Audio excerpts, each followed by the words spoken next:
Assalamualaikum warahmatullahi wabarakatuh. Pada pertemuan kali ini kita akan membahas tentang C++ function ya. Di sini ada 4 materi. Yang pertama function, function parameter, function overloading, dan function recursion.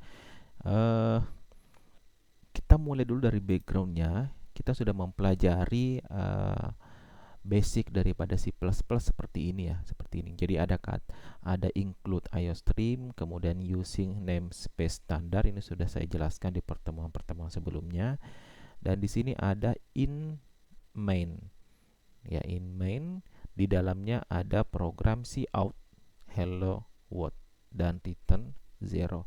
Ini kalau saya jalankan dia akan muncul seperti ini, hello world. Nah, jadi program ini di sini ada kata-kata main. Yang perlu diingat di sini adalah program ini dia akan menjalankan program yang ada di dalam main ya, yang ada di dalam main. Nah, bagaimana kalau misalnya kita bikin lagi di sini yang namanya integer dengan nama sekunder ya. Sekunder dalam kurung. Nah, nih di sini ada muncul kita contohnya cout, kita keluarkan sekunder.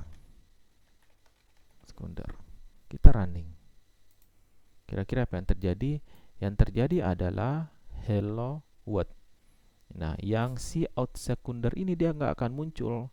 Kenapa? Karena berdasarkan program C++ itu dia akan menjalankan program yang ada di dalam main. Hanya di sini. Kalaupun ada program yang di luar daripada main seperti ini ya, ini tidak akan berjalan kecuali dipanggil dari dalam sini. Nah, ini yang kita pelajari sekarang. Apabila ada ya bentuknya seperti ini di luar daripada main, itu disebut dengan function. Ya, ini disebut dengan function. Nah, cara membuat function kita mulai dengan menggunakan void my function. Jadi ini keywordnya kalau mau dipanggil ya, jadi kita bikin function ini saya rubah dulu. Ini void ya. Ini void. Namanya void sekunder. Ini saya hapus. Kalau dia void berarti dia nggak ada return. Kemudian gimana caranya saya panggil? Nah, tadi kan kita jalankan ini, apa yang terjadi? Yang muncul adalah hello world. Kenapa? Harusnya kan muncul cout sekunder ya. Ini nggak muncul. Kenapa? Karena nggak dipanggil. Gimana cara manggilnya? Saya tulis di sini cout. Saya mau keluarkan sekunder ya. Ini sekunder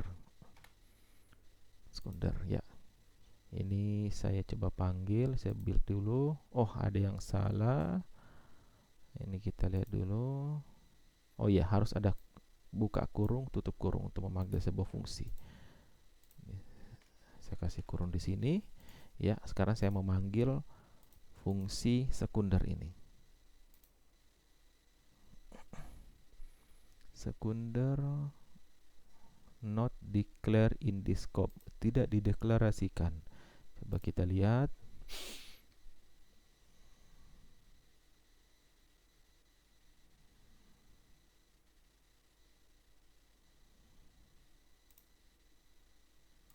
Sekunder was not declared in this scope. Saya pause dulu.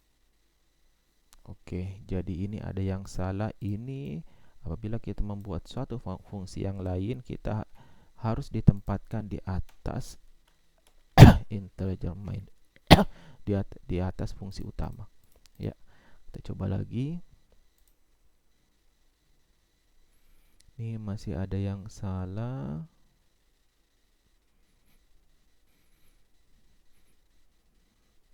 No match for operator. No match for operator.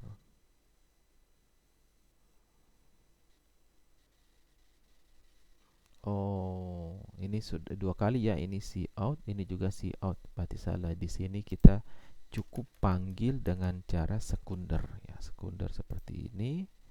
Kita running lagi, akhirnya keluar ya, keluar. Di sini ada dua ya. Yang pertama di sini cout hello world, keluar di sini. Yang kedua dia panggil fungsi sekunder. Fungsi sekunder apa? Fungsi sekunder adalah ini. Nah, di fungsi sekunder tertulis adalah cout sekunder, makanya dia muncul di sini sekunder. Nah, kenapa kita harus bikin program seperti ini? Supaya ada keteraturan, jadi lebih teratur. Jadi nanti kalau misalnya kita punya banyak fungsi, kita bisa bikin banyak void seperti ini ya.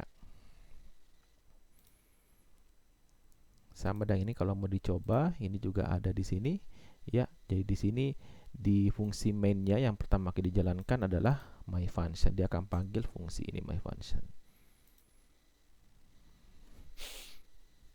Nah, fungsi ini bisa diulang ya, bisa diulang berkali-kali.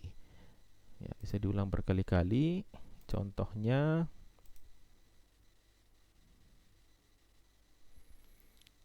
ini saya Ctrl C, saya bikin lagi seperti ini sampai 3 kali. Saya coba debug. Nah, dia muncul 3 kali. 1, 2, 3. Jadi kita tidak perlu menulis berulang-ulang di sini ya. Untuk cout ini kita cukup panggil lebih dari satu kali untuk memunculkan berkali-kali ya. Artinya kita bikin suatu fungsi di mana fungsi ini kita bisa pakai berulang-ulang ya.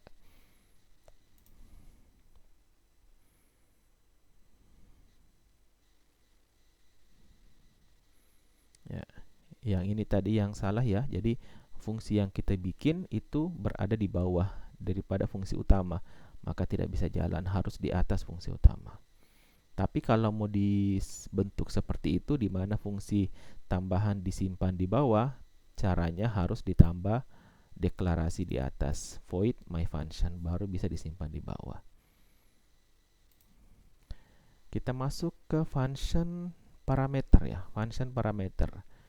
Apa itu function parameter ya? Jadi kalau kita bikin fungsi, di dalamnya di sini ada namanya parameter 1, parameter 2 dan parameter 3. Contohnya seperti ini ya. String fname ya, string fname. Artinya apa? Di sini kita panggil ya, kita bikin sebuah fungsi bernama myFunction. Di dalam kurung ya, tadi kan kita cuma bikin sini ada kurung tapi kosong ya, ada kurung tapi kosong. Nah, kita bisa bikin di sini ada namanya parameter ya. Contohnya bikin string nama. Jadi fungsi ini dia akan menerima parameter nama. Nah, sekarang saya mau mengeluarkan nama tersebut. Nah, di sini saya kasih ini ya, n/n supaya nanti dia pindah baris. Ya, di sini juga ya pindah baris.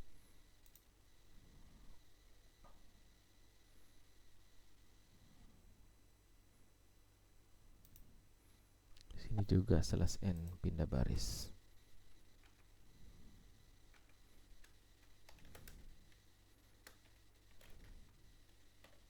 Supaya dia pindah baris ya. Nah, di sini ada string nama ya. Sini string nama. Saya panggil sekunder dengan melemparkan sebuah parameter. Contoh, di sini saya lemparkan parameter Budi misalnya. Oke, apa yang terjadi kalau saya lempar parameter Budi?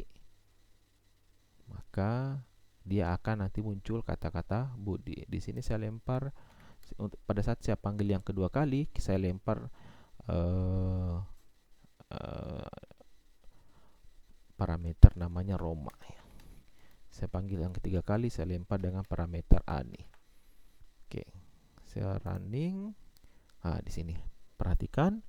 Di sini dia memunculkan kata-kata Budi, yang kedua Roma, yang ketiga Adi. Apa yang terjadi sebenarnya pada saat saya memanggil sekunder, fungsi sekunder, saya otomatis juga mengirimkan sebuah variabel atau parameter. Parameter itu namanya Budi.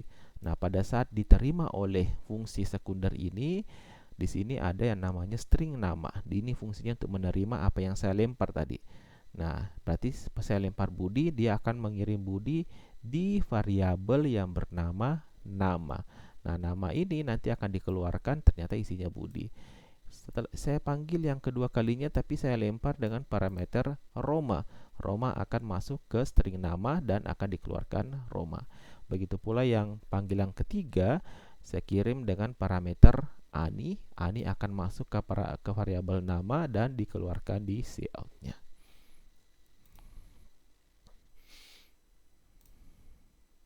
Ya, seperti itu ya untuk parameter function ya. Kemudian apa yang terjadi kalau misalnya ini saya kosongkan, yang ketiga saya kosongkan, saya nggak mau kirim apa-apa, cukup sekunder dalam kurung. Saya coba debug, ternyata di sini error ya, di sini error.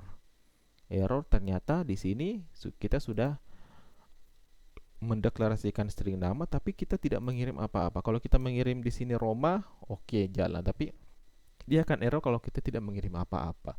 Nah, bagaimana caranya menangkal error ini? Kita bikin default ya. Cara bikin defaultnya seperti ini. Sama dengan ya, sama dengan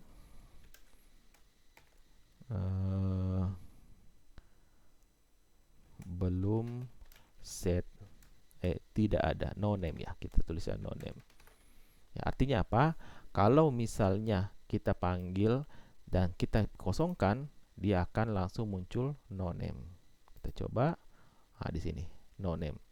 Kalau kita memanggil fungsi tersebut dan memberikan nama variabel atau parameter, dia akan muncul parameter yang kita kirimkan. Tapi kalau kosong, dia akan muncul no name.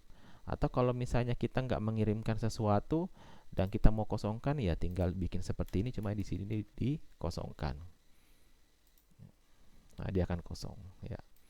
Jadi ini untuk mendeklarasikan bahwa kalau kita tidak mengirim parameter apa-apa, jangan dibikin error, tapi tetap dikosongkan atau tampilkan sesuatu. Ya. Kemudian lanjut ke multiple parameters ya. Multiple parameter itu berarti ada dua parameter atau lebih dari satu parameter yang kita mau kirimkan ya. Contoh di sini kita mau kirimkan parameter string name ya.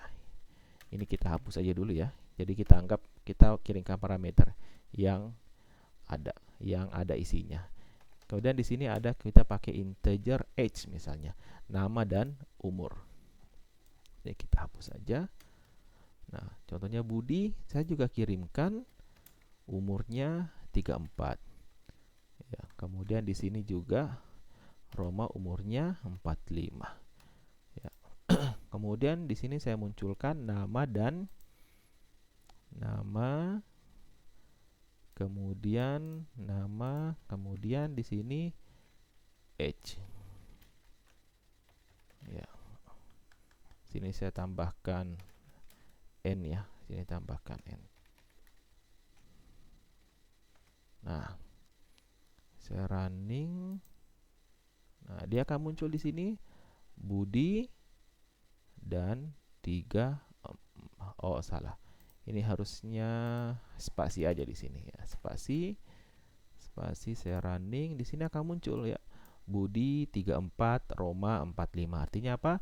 Kita bisa mengirimkan lebih dari satu parameter ya, dan bisa berbeda. Di sini string, di sini integer. Kemudian ada yang namanya return value. Nah, return value di sini. Ya, di sini yang kita coba ya, return value. kita sudah belajar di sini ada return 0. Artinya return 0 itu pada saat kita menjalankan fungsi ini, kita mengembalikan 0 ya. Apa itu mengembalikan 0? Kita lihat di sini. Di sini ada integer main. Nah, return ini bisa, jadi di sini ada mengeluarkan dengan cara memanggil my function dengan kita mengirim parameter 3. Nah, di sini return ya, return. Jadi pada saat kita panggil fungsi my function ini, di sini ada kata-kata return. Artinya apa? Dia mengembalikan apa yang kita panggil. Apa yang dikembalikan? Yang dikembalikan adalah 5 plus X. Makanya kalau kita di sini kirim 3 ya, makanya kan integer X akan menerima 3, kembalikanlah 5 plus 3.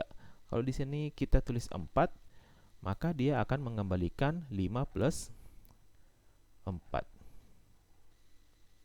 5 plus 4. Nah, 9. Kalau misalnya di sini kita tulis 0, ya seperti yang selalu kita bikin programnya return 0, apa yang terjadi? Pada saat kita memanggil fungsi my function, meskipun kita kirimkan parameter 4, dia akan selalu mengembalikan 0. Ini namanya fungsi return ya. Jadi kalau misalnya, dan fungsi return itu dia hanya berlaku kalau kita membuat fungsi dengan di sini ada inisial integer. Berarti yang dikembalikan adalah fungsi integer. Kalau di sini kita tulis void, berarti itu tidak boleh ada kata-kata return, karena void itu artinya tidak ada pengembalian data.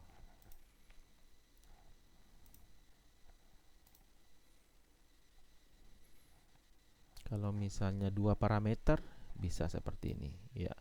Dua parameter bisa ya, sama juga seperti ini. Kemudian bypass reference ya. Bypass reference